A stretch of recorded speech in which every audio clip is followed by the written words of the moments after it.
आयशा की खुदगर्जी। आज मोमिना ने भी आयशा का रंग पकड़ ही लिया। कंटेंट की खातिर औरतें सड़कों पे निकल आई और मर्दों वाले कंटेंट औरतों से करवाए गए। अस्सलामुअलैकुम दोस्तों, कैसे हैं आप सब लोग? उम्मीद करती हूँ आप लोग सब खैरियत से होंगे, ठीक ठाक होंगे, चंगे भले होंगे। चैनल पे न्यू है तो चैनल को सब्सक्राइब कर लीजिए। वीडियो पसंद आए तो लाइक कमेंट शेयर ज़रूर कर दीजिएगा।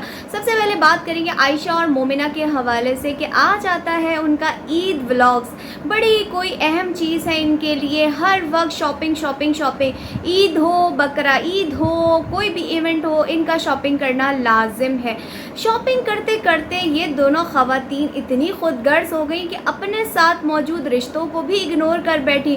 आज रिएक्शन वालों की तनकीद और सब्सक्राइबर की तनकीद ने चलो आयशा को इतनी तो गैरत और शर्म दिलाई कि अपनी बहन मरियम को, जैसे कि पहले ये आमना के रंग में रंग के उनकी धुन में मगन हो के मरियम को इग्नोर कर देती थी, लेकिन सब्सक्राइबर की गैरत और रिएक्शन वालों की तनकीद ने इनको थोड़ा बेहतर कर दिया और अपनी बहन मरियम को साथ ले जाने पे मजबूर हो गए। मजबूर यानी खुशी से नहीं बल्कि मजबूर होकर लेकर गई, और साथ ही मोमिना को भी लेकर गई, क्योंकि मोमिना की तो खुशामद करना अभी इनके लिए लाजिम बन गया है। वो क्यों दोस्तों? जैसे कि आप लोगों को याद होगा, मैंने जो लास्ट व्लॉग बनाया था आयशा के हवाले से, उसमें मैंने क्या कहा था कि फिर से आयशा के कुछ मसले मसाइल बिलाल और समीना के साथ चल खड़े हुए हैं। और क्यों खड़े हुए हैं? उनका सवात घूमने जाना, यानी जहाँ पे भी वो गए थे मर्दान सवात, वहाँ घूमने जाना भारी पड़ गया है बिलाल और समीना के लिए। तो ये अब अपना जो रुख है उसको बदल चुकी है, यानी जो रूठना मनाना इनका चलता रहता है आयशा जी का दोबारा से शुरू हो चुका है।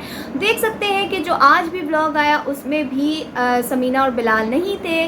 चाहती तो वो अपने साथ, यानी ख़वातीन की शॉपिंग करने जा रही थी तो अपनी एक अदद छोटी भाभी को भी ले जाती, लेकिन नहीं, आयशा ने हमेशा की तरह समीना को साइड पे ही रखने की कोशिश की थी और रखा है। मरियम को भी जो आज लेकर गई हैं वो भी आपको मैंने बता दिया शुरू में क्यों लेकर गई। लेकिन खुदगर्जी के ऊपर बात कर लेते हैं। इतनी मगन दोनों अपनी शॉपिंग की धुन में कि अपने साथ जो लेकर एक अदद खातून गई थी मरियम, क्योंकि मरियम ने जब ब्लॉग स्टार्ट हुआ था और ये मरियम के पास उसको बोलने गई थी कि हम शॉपिंग करने जा रहे हैं तो मरियम आप भी साथ चलेंगी, तो मरियम ने अपनी सारी वजाहतें देते हुए बता दिया कि भाई मेरे पास पैसे नहीं हैं, ख़त्म हो गए हैं। तो जब भी कभी ऐसा कुछ होता है हमारे साथ, हमारी बहन हो, भाई हो, तो हमारे मुंह से पहला जुमला ये निकलता है, कोई बात नहीं, चलो तो सही, तुम हमारे साथ शॉपिंग हम तुम्हें करवा देंगे। यहाँ तो खून का रिश्ता है। क्या आयशा के पास इतने पैसे नहीं थे? क्या मोमिना के पास भी पैसे नहीं थे कि अपनी एक बड़ी नंद को भी शॉपिंग करा देती? अगर मैं गलत हूँ तो बड़ी हैं या छोटी हैं मरियम, मुझे नहीं इतना पता इनके रिश्तों का, लेकिन ये पता आयशा बड़ी हैं। और आयशा भी कैसी खुदगर्ज बहन है कि अपने लिए तो कपड़े ले लिए, लेकिन मरियम के लिए क्यों ना ले सकी? क्यों मरियम इनको नज़र ना आई? कैमरामैन बना के उनको अपने साथ रखा, लेकिन एक दफ़ा भी नहीं कहा कि तुम भी आके अपने लिए कोई सूट पसंद कर लो। चलो बहन को तो छोड़ो, अपनी माँ तक को इन्होंने एक ईद का जोड़ा नहीं दिया। थोड़ी सी बात कर लेंगे इनके कंटेंट के हवाले से कि ये लोग अपने कंटेंट के चक्कर में अपने देखने वालों को निगलेक्ट कर देते हैं कि इनको देखने वाले ज़्यादातर हमारी मिडिल क्लास ख़वातीन होती हैं जो कि अफोर्ड नहीं कर सकती। हम जितनी भी मिडिल क्लास ख़वातीन होती हैं, हमारे लिए सिर्फ मीठी ईद यानी जो छोटी ईद होती है उस पर ही कपड़े बनाना एक बस हम समझते बस वही हमने कपड़े बनाने हैं। बकरा ईद पे हमारे लिए क्या ज़रूरी होता है? कुर्बानी। अगर कुर्बानी हम अफोर्ड कर सकते हैं, लेकिन आज के दौर में तो मिडिल क्लास के लिए भी जो अब की महंगाई हुई है तो उसमें मेरे ख़्याल में जानवर भी अफोर्ड नहीं कर पा रहे लोग, जहाँ तक कि मेरी रिपोर्ट है। तो जोड़े अफोर्ड करना तो बहुत दूर की बात है। तो ये जो चीज़ें ये लोग दिखाते हैं बिल्कुल बेखौफ, और मतलब डर नहीं है इनके अंदर कि किसी का दिल दुखेगा, किसी को कॉम्प्लेक्स का शिकार होंगी वो ख़वातीन। उनमें से कितनी ऐसी ख़वातीन होंगी जो ख़ुद कमाती होंगी, या जिनके मर्द भी अगर कमाते होंगे तो इतना नहीं कमाते होंगे कि वो बड़ी ईद के लिए इनको कपड़े दिला सकें। लेकिन ये लोग नहीं सोचते किसी गरीब के बारे में, ये नहीं सोचते मिडिल क्लास के बारे में, बस ये सोचते हैं कि हमारा कंटेंट बन जाए। और ऐसे जो लोग होते हैं वो अपने घर वालों का नहीं सोचते तो दूसरों का क्या सोचेंगे? कभी कभार ये भी सोचना चाहिए। खैर, किसी ने इनके चैनल पे आज भी ये तनकीद की कि मोमिना जो है वो बस अपना टाइम गुजार रही है इन लोगों के साथ कि कब इन लोगों से हमारी जान छूटे। लेकिन मुझे ऐसा नहीं लगता कि मोमिना इनके बीच में रह के अनकंफर्टेबल होती है, क्योंकि मरियम भी अच्छी है, इनकी वालदा भी अच्छी है। ले दे के एक आयशा है जिसका मूड अल्लाह जाने कब मशरिक़ में होता है, कब मगरिब में होता है, कब वो बिगड़ जाती हैं, कब वो हंस जाती हैं, लेकिन मोमिना के साथ उनकी फिर भी बॉन्डिंग अच्छी है, मोमिना के साथ फिर भी वो ठीक रहती हैं। तो किसी ने ये कहा कि मोमिना के साथ ये जानबूझ के अपनी बॉन्डिंग अच्छी रखती है क्योंकि इसको पता है कि शादी तो इसने करनी नहीं है, तो अपनी भाभी के साथ बना के रखे। खैर ये इनका अपना पर्सनल मैटर है, हमें इन चीज़ों पे नहीं बोलना चाहिए। सब्सक्राइबर कुछ ज़्यादा ही पीक पे चले जाते हैं। मैं कभी कभार बड़ा मुझे दुख होता है कि एक तो उनके वालिद साहब भी नहीं है और फिर ऊपर से हम ऐसी ऐसी बातें कर जाते हैं, ये नहीं सोचते कि किसी की दिल आज़ारी होगी, कुछ होगी। मुझे अक्सर ये चीज़ बुरी लगती है जब आप आयशा के बारे में ऐसा बोलते हैं। आयशा के बारे में फिर मैं बोलूँगी कि वो इतनी बुरी नहीं है, लेकिन आज की हरकत उनकी मुझे बहुत बुरी लगी कि बहन अगर साथ गई थी तो हम लोगों की कोशिश होती है कि हमारे साथ अगर हमारी काम वाली भी चली जाए तो हम उसको भी शॉपिंग करा देते हैं, लेकिन ये दोनों नंद भावज इतनी अपनी शॉपिंग में मगन थी कि अपनी बहन को और बल्कि अपनी माँ को भी, ये जो घर में जिनको लाके सूट दिखा रही थी उन तक को ये ना दे सकी। साथ ही साथ आयशा के ड्रेस के ऊपर भी बात कर लेंगे कि जो आयशा ड्रेस लेके आई थी वो बेइंतहा खूबसूरत प्रिंट, बेइंतहा खूबसूरत कलर, सब कुछ अच्छा था, लेकिन जो डिज़ाइनिंग वो बनवाना चाह रही हैं तो उनको थोड़ा सा गौर करना चाहिए कि वो पाकिस्तान में एक जो रिप्रेजेंट करती हैं अपने पाकिस्तानी उसको माहौल को, तो हमारी पाकिस्तानी ख़वातीन इस किस्म की ड्रेसिंग नहीं करती। हैरत तो मुझे उस वक्त हुई जब उनकी वालदा ने वो कार्ड देखने के बाद, मुझे ऐसा लग रहा था कि आंटी ये कार्ड देखने के बाद बोलेंगी कि इस किस्म की ड्रेसिंग क्यों कर रही हो आयशा, लेकिन मुझे बड़ी हैरत हुई कि आंटी ने भी कुछ नहीं कहा, बल्कि ऊपर से ये कही थी टॉप है और नीचे ट्राउज़र है, ज़्यादा मुश्किल नहीं है, आसान सी वो है। तो खैर वो कहते हैं ना जब आवा का आवा ही बिगड़ा हो तो फिर क्या कर सकते हैं, तो यहाँ तो आवा का आवा ही बिगड़ा हुआ है, बड़े भी मना नहीं करते। चलो जी आगे चलते हैं दूसरे टब्बर पे, जो कि है कंटेंट का भूखा टब्बर, जिसको समझ में नहीं आती है कि क्या करे। कंटेंट के चक्कर में आज तो ख़वातीन को सड़कों की धूल भी खानी पड़ी, धूल भी खानी पड़ी। जो कंटेंट हमने देखा था कि जो लौंडे लपाड़े होते हैं ना, लड़के होते हैं जिनके कंटेंट अक्सर बच्चे देखा करते हैं, वो वाला कंटेंट आज ये ख़वातीन करने पे मजबूर हो गई। और कंटेंट भी ऐसा कि dramatic content, scripted content start किया गया जिसमें बताया जा रहा है कि आज चैलेंज किया जाएगा।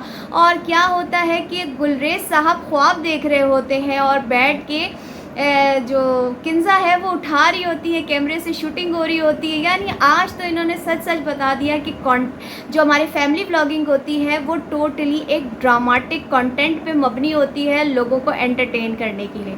चलो एंटरटेन किया, उसमें कोई बुरी बात नहीं थी, सिर्फ मुझे ये चीज़ थोड़ी सी बुरी लगी कि जो कंटेंट मर्दों के करने का था वो ख़वातीन ने किया, तो ये चीज़ थोड़ी मुझे अजीब लगी ना। फिर उसके बाद जब वो वहाँ जाने के लिए जो टॉस किया जा रहा था उसमें साफ पता चल रहा था कि चिटिंग की गई है, क्योंकि जब ये लोग तीनों ख़वातीन बच्चे के ऊपर हाथ का वो जो कर रही थी काम, लेकिन एक सीन में आप लोग देखिएगा कि जब वो बच्चा गलत बता रहा था सीन को कट कर दिया गया। उसके बाद जब सीन आया वापस तो उस बच्चे ने सही बताया, फिर सीन को कट किया गया, फिर वो सीन बनाया गया तो फिर बच्चे ने सही बताया। तो इसका क्या मतलब है कि जो कुछ था वो स्क्रिप्टेड था, यानी उस बच्चे को पट्टी पढ़ाई गई थी कि पहले तुमने अपनी माँ का नाम लेना है, फिर तुमने छोटी चाची का नाम लेना है, फिर तुमने बड़ी चाची यानी Iqra the don, Iqra the second सासू माँ इनके घर की, उसका नाम लेना है। ऐसे ही चलता गया और फिर कंटेंट में दिखाया गया स्क्रिप्टेड चीटिंग, इकरा की चीटिंग, यानी इकरा की नहीं पूरी फैमिली की मैं कहूँगी यहाँ पे चीटिंग है। जो चिट्स बनाई गई उस चिट के ऊपर जो लिखा हुआ था वो मार्कर से लिखा हुआ था, तो एक छोटे बच्चे को भी नज़र आ जाए कि जो फ्रंट पे लिखा हुआ है वो बैक से ट्रेस हुआ आपको इजीली नज़र आ सकता है, इतना मोटे मार्कर से लिखा हुआ। तो ये जो कुछ भी था ये ड्रामेटिक था, ये बनाने का एक मकसद क्या था कि एंटरटेनमेंट तो थी लेकिन इसके अंदर चीटिंग भी बहुत थी।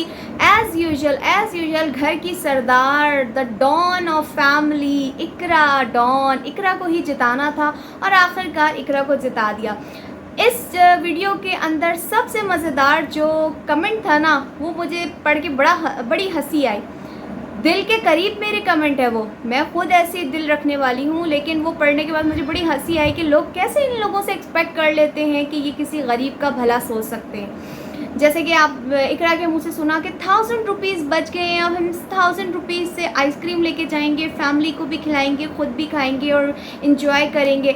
लेकिन वहाँ पे कमेंट में लिखा था जो पैसे बच गए थे वो आप किसी गरीब को दे देते, किसी गरीब की हेल्प कर देते। तो आप कैसे इतना बड़ा दिल खोल के आप ये सवाल इनसे कर सकते हैं, इन व्लॉगर से जो अपना बुखार भी किसी को ना दें, जो अपने कंटेंट के लिए इतने भूखे होते हैं कि अपनी घर की ख़वातीन को रोडों की खाक भी छनवा देते हैं कि भाई आपने कंटेंट के लिए रोडों पे धक्के भी खाने हैं, दुकान वालों के मुंह भी लगना है और आपने ये काम भी करना है। खैर व्लॉग उनका अच्छा था, नो डाउट एंटरटेनिंग था, मज़ेदार था, उसमें मुझे कोई ऐसी चीज़ नज़र नहीं आई। लेकिन वही चीज़ मुझे थोड़ी आखिर में लगी कि क्या किंजा जीत नहीं सकती थी, क्या साहिबा जीत नहीं सकती थी, क्यों इकरा को ही जिताया गया। हर बार इकरा को ही हर व्लॉग में आगे रखा जाता है, हर व्लॉग में इकरा को ही जिताया जाता है, हर व्लॉग में इकरा इकरा इकरा ही होती रहती है। और सबसे लास्ट वाला सीन सबसे मज़ेदार था जो कि मैंने लास्ट व्लॉग में भी बनाया था, आपको बताया था। इकरा के मुंह पे सिर्फ एक तराना होता है कि मैंने वीडियो की एडिटिंग भी करनी है, चलो घर चलते हैं, मैंने जाके घर पे वीडियो की एडिटिंग भी करनी। यानी उन्होंने घर जाने से पहले पहले अपनी दोनों जेठानी देवरानी को इंडिकेटर दे दिया था कि मैं घर जाके कोई काम नहीं करूँगी क्योंकि मैंने वीडियो एडिट करनी है। तो इकरा के जो भी बहाने होते हैं ना तो वो आप लोगों के सामने आते रहते हैं। खैर आज मैंने आप लोगों के साथ इंस्टा की एक स्टोरी शेयर करनी थी इकरा की, लेकिन मैंने नहीं की। फिर वही वाली बात करूँगी कि फैमिली व्लॉगर्स आप इनको इस इंस्टा पे फॉलो करके देखें, तब आपको इनकी रियलिटी पता चलेगी कि जो यहाँ ये बड़े दुपट्टे शुपट्टे लेके आप लोगों के सामने आती हैं, असल दर हकीकत ये क्या इनका असल चेहरा होता है वो आपको इंस्टा स्टोरी पे पता चलता है। आज भी वही इकरा ने जो मैंने काफ़ी दिन पहले एक स्टोरी इनकी शेयर की थी जिसमें ये इंडियन मूवीज़ वाली अदाकाराओं की तरह अदाकारी दिखाते हुए अपना गाना शूट कर रही हैं, एक बोलते हैं ना लिपसिंग करना, एक्टिंग करना, वही काम करती हुई हमें इकरा नज़र आई। तो कितनी गलत बात है।